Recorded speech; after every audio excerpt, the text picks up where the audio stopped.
I'm Still Here has garnered 3 Academy Award nominations and 61 total nominations throughout awards season. In the biggest award show of the year, it's in the running to win Best International Feature, Best Performance by an Actress in a Leading Role, and Best Motion Picture of the Year. I'm Still Here was the only nominee I hadn't seen at the time of Best Picture nominations being announced, so I went in with pretty unreasonably high expectations, and I still somehow left so shocked. And with all of the concerning discourse around the Best Picture nominees this year, the Oscars race in general has felt so stagnant to me. But the mystery of I'm Still Here has loomed over me. Reviews describe it as devastating, moving, and powerful. So much commentary and awards buzz had me itching to see what the hype was about, so finally, let's talk about I'm Still Here. The film follows Eunice Paiva, played by Fernanda Torres, navigating the truth behind her husband's disappearance under the tightening dictatorship in 1970s Brazil. Before we get into it, if you are new around here and you don't want to miss out on any more of my early reviews for any upcoming movie, let me know by hitting that subscribe button and turning notifications on. Both wasting any more time, let's get into it. For starters, I want to talk about Fernanda Torres. Yes, she is nominated for Best Actress at this year's Oscars, but she already won the Golden Globe, and I think her acceptance speech, which I watched before actually watching the film,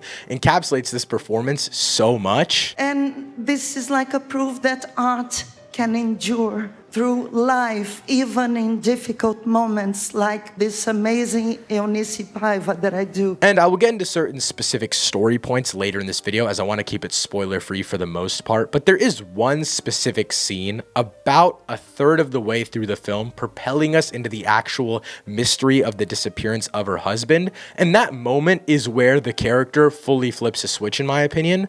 The first little chunk of this movie where they're contextualizing not only Fernanda Torres' character, but her husband, her entire family, and the way this world functions under the tightening dictatorship, it is interesting, and it's very meditative, and I'll get into the slow visual pace of this film in just a second here, but in those moments, Fernanda Torres isn't really doing anything super special because it's really focused on the general idea of the entire family.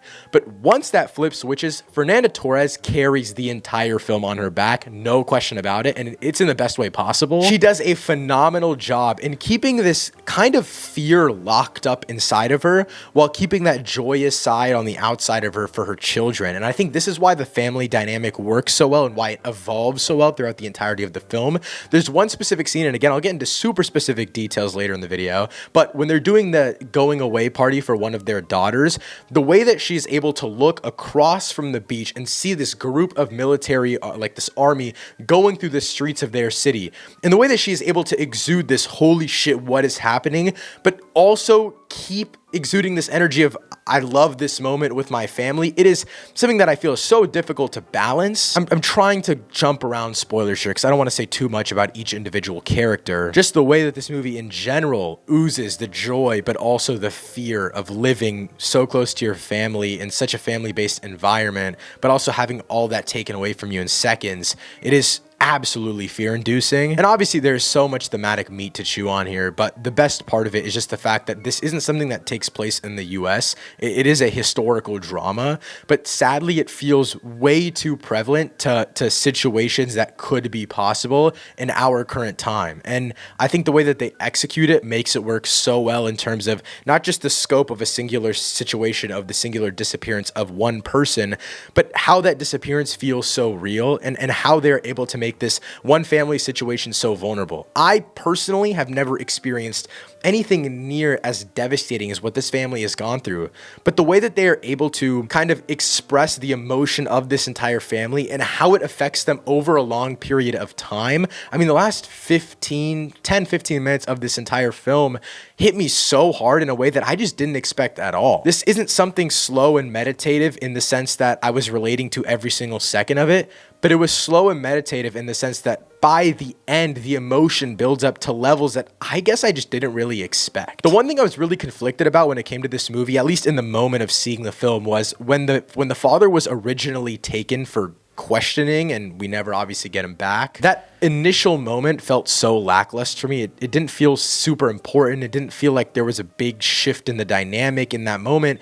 And then as I sat with it more, I realized that, holy shit, this is really how it feels. You think that they're just going away for a day, 24, 48 hours, they'll be back. And slowly over time, you start to realize and you start to accept that, holy shit, this is real. Like they're just gone. You didn't get to say goodbye. And things like that, as a kid, as a son, as a brother, it does really hit. And I couldn't imagine being a parent watching this film and thinking about it from the perspective of being the child, but also being the parent. This is one of those movies that it's able to build up the past tension. It brings you back to kind of reflecting on the evolution of this film. I feel like I'm just talking and yapping here, but I do feel like the more I sit with this movie, the more I realize how important conversations at the end were between certain characters. And I'll get into one of those specific conversations in just a second here, but I do want to talk about some of the visual aspects because I think that's really where this movie shines, because this is one of my favorite looking movies of 2024. And honestly, the way that they use visuals, I guess it's not as much the amazing visual techniques or something that's insanely ballsy on a visual level, like a take that they're doing for the entirety of the film, but I think the fact that it is so meditative and the fact that it sits with moments and characters and settings for so long, I think it makes it very slow, which I'll talk about the pacing in just a second here. But when you're sitting with scenes and then you get hard cuts to other locations, and it's not just hard cuts visually, it's hard cuts on the sound design level as well, you do feel like you are fully seeing different sides of these characters. It feels like the meditative visuals are there to make you really just rot and feel and sit in that pain that these characters are going through, even if it's a good thing. Like, even in the joyous moments, obviously that the big family moment that everyone goes back to at the end of the film is the send-away party for their oldest daughter. Even that moment, when you're watching it in the movie originally, it is such a long moment. You are just sitting there. At the end, I realized that, maybe it could have been cut down, but I don't think I would have had nearly as emotional of a reaction at the end of the film if I didn't get to sit with all of these characters and really see them take in every moment they had with each other, because they didn't know it would be their last. And I think with the meditative visuals does come a very, very slow pace, and I think that is a very big problem of this film. I don't see myself rewatching it anytime soon, and I think a lot of films that use this visual style, or just this storytelling method in general, of really just sitting with characters and sitting with moments, it works on an emotional level, but it is an absolute task to get through. So I don't see myself rewatching this anytime soon, but it's also just a very, very dark one. But also, I feel like the general mystery of the dad's disappearance could have been tightened just a little bit. But again, I'm making these complaints, yet I still feel like I wouldn't have felt nearly as emotional at the end if they had cut it up or made it even quicker. So is this even really a complaint? I didn't want to get into slight spoilers really quickly, just because I feel like a lot of people have already seen this movie. I just wanted to get my thoughts out there. My favorite scene of the movie is by far when Eunice finds out that her husband is indeed dead. She takes her kids out to go get ice cream, and she's sitting in that restaurant where obviously they had ice cream earlier in the film, and she's looking around at all these families.